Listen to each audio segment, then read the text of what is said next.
All right, welcome back to the deep dive. Good to be here. So we're looking at the final post before Saturday night's main event. That's right, the go-home show. Smackdown, hashtag 1371, live from Salt Lake City. Yep, Delta Center. And it landed right on Halloween night, 2025. Which, always adds a bit of unpredictability. And our mission today, really, is to look at how things shifted. Shifted how? Well, from just championship contests to really personal psychological battles. Yeah. We're going to analyze those final maneuvers, the backstage chaos, everything setting up tomorrow's title defenses. Yeah, because we've got 3 huge ones confirmed. The vacant World Heavyweight title, Punk versus Jey Uso. The Women's Championship, Tiffany Stratton challenging Jade Cargill. Oh, big one. And the WWE Championship, Cody Rhodes defending against Drew McIntyre. And that main event especially. Phew. Yeah. But let's start with the women, because that drama kicked off almost immediately. Yeah, Tiffany Stratton. Just cleared by the doctors, apparently. Right. And instead of maybe, strategizing, she just runs straight to the ring demanding Jade Cargill. Like, right now. It felt impulsive, raw emotion, not really thinking it through. Exactly. And Nick Aldis, the GM, he had to come out. Had to intervene, yeah. Reminding her, hey, you initiate contact now, you might lose your title shot tomorrow. But Stratton was just seeing red. She didn't seem to care about the risk, just wanted to get her hands on Cargill. And Cargill played it cool. Perfectly cool. Comes out onto the ramp, basically just enjoying the spectacle of Stratton losing it. Taunting her. Yeah, basically saying, look, I made my point last week. I don't need to fight you tonight. Tiffy time is over tomorrow. Yeah. And then just walks away. Left Stratton absolutely fuming in the ring. Total psychological upper hand for Cargill there. Completely. But while that was the main event feud for the women, the rest of the division was pretty wild, too. A lot going on backstage. The tag champs, Alexa Bliss and Charlotte Flair. Right, getting ready for the Kabuki Warriors. And Flair had this, very Flair moment backstage. Analyzing opponents based on star signs. Yep, her unique brand of analysis. Meanwhile, Alexa Bliss gets a win over Nia Jax in a singles match. She did, yeah. Though Flair did provide a little distraction at ringside that helped Bliss keep her momentum. So, different methods, but they got the job done. Kept their momentum going into the title defense. But the real chaos backstage seemed to surround the Women's U.S. Championship. Oh, yeah. Aldis's office was like a revolving door. It really was. So you've got Chelsea Green showing up, panicked. Because Julia, the current champ, is just 9 days away from breaking Green's record reign length. Exactly. So Green and Alba Fire's with her. They storm in demanding a title match tonight. But the office is already crowded. Right. Julia's there. Kiana James is there trying to pitch herself. It's a madhouse. But Julia, to her credit, accepts Green's challenge. She's a fighting champion. She is. All this makes it official. But then Nikki Cross just appears. Yeah, just shows up. And apparently, her just being there, her presence, was enough to make Green and Fire just leave. Quickly. So what does that signal? Is Cross involved? Is she targeting someone? Or is it just Halloween weirdness bleeding into the show? Hard to say for sure. It just shows how volatile that whole scene is. Anyone could step up. Okay, let's switch gears a bit. Another champion trying to prove something. Ilja Dragunov and the U.S. title. Right. Dragunov cut this intense video promo all about being a warrior, wanting to keep the open challenge tradition alive. And Nathan Frazer answers the call. Looked like we were set for a banger of a match. But we were. But then, just as Frazier's making his entrance, Tommaso Ciampa shows up. Interrupts everything. Yep. Demands a match for himself, starts insulting Frazer, saying he's not worthy. But Dragunov wasn't having it. No, he shut Ciampa down fast, called him a goon. Said Frazer answered the challenge correctly, and he was the rightful challenger tonight. Dragunov really stood up for the integrity of his own challenge. Good on him. And the match itself, Dragunov versus Frazer. Oh, it delivered. 18, almost 19 minutes. Hard-hitting back and forth. The crowd was chanting, "This is awesome." They love to hear that. Dragunov retains the title. High-quality stuff. But it didn't end there, did it? Not even close. Ciampa, obviously furious about being dismissed earlier, ambushes Frazer on the ramp right after the match. Just attacks him. Yeah, and that just ignites everything. Axiom runs out, Johnny Gargano gets involved, Dragunov tries to break it up. It turns into this huge brawl, spilling all over the stage area. Security's struggling to contain it, just chaos. Cold chaos. Yeah. But here's the key moment, the thing you need to remember from all that. Okay. During the brawl, Dragunov drops the U.S. Championship belt. And who picks it up? Tama Tonga.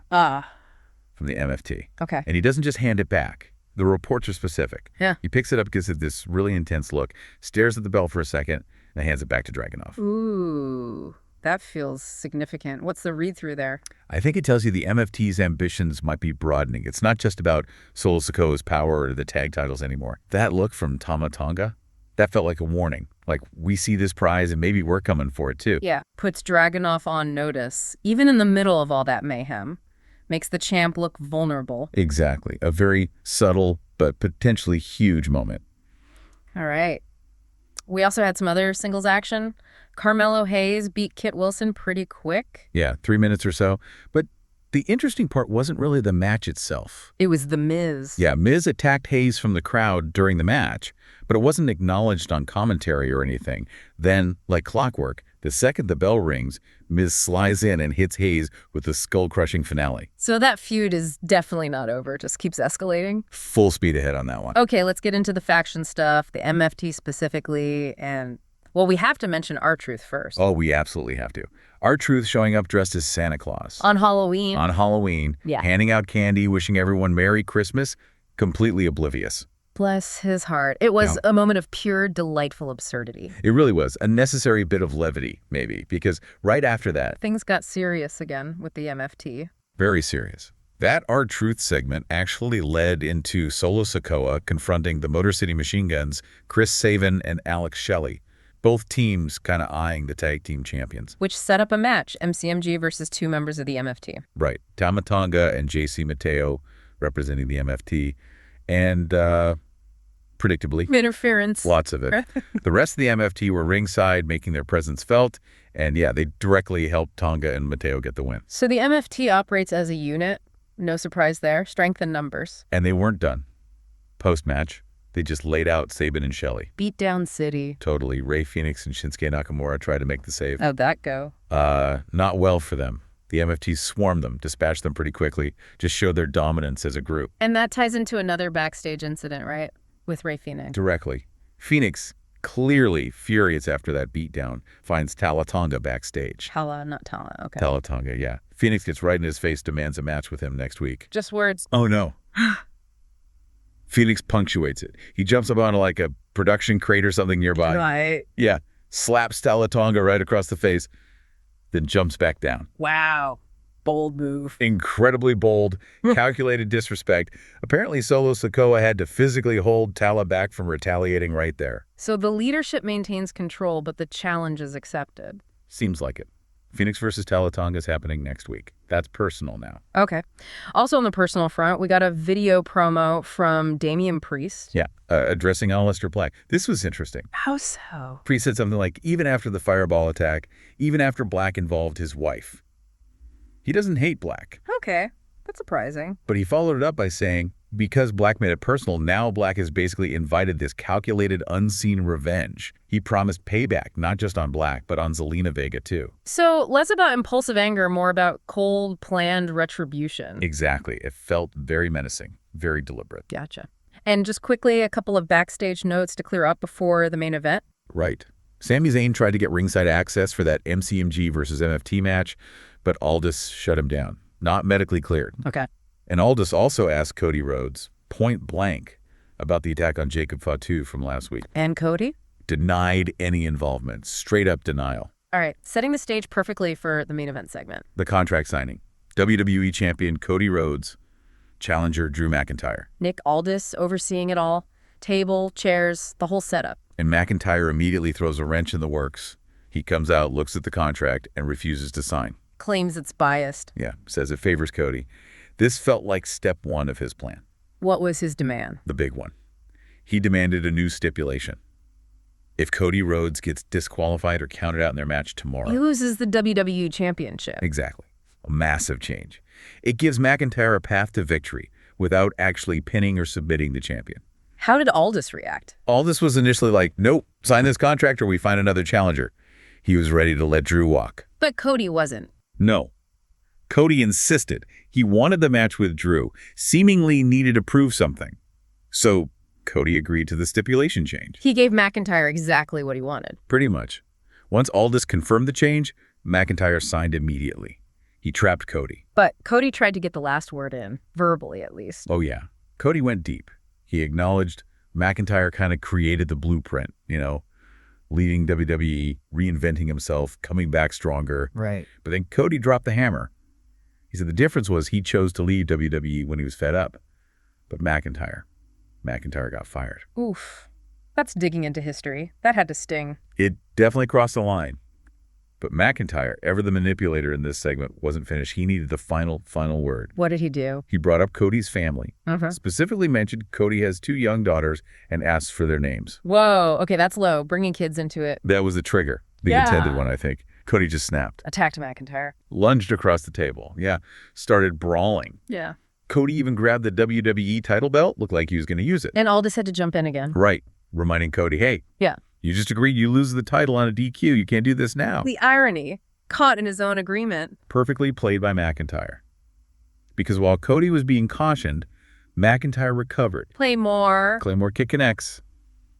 Drops Cody. And then, for the exclamation point, through the table. Picks Cody up, slams him right through the contract signing table, leaves him laying in the wreckage to end the show. Wow. McIntyre stands tall, literally and figuratively.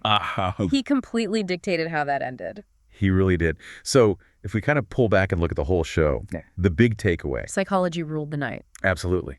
It felt like every major champion was put under intense psychological pressure.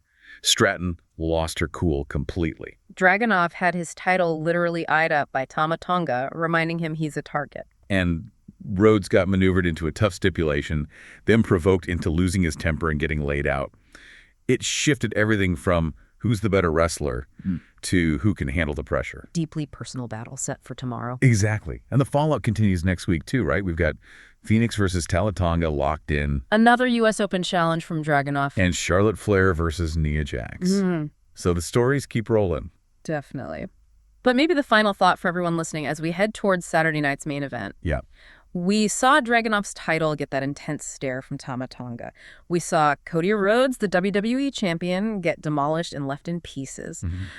When holding that championship belt paints such a massive target on your back in this kind of chaotic environment, what's the real value of holding it? Is it about power, or does it just make you the #1 liability? That's a great question to chew on. Is the gold worth the danger it attracts? Something to think about for sure.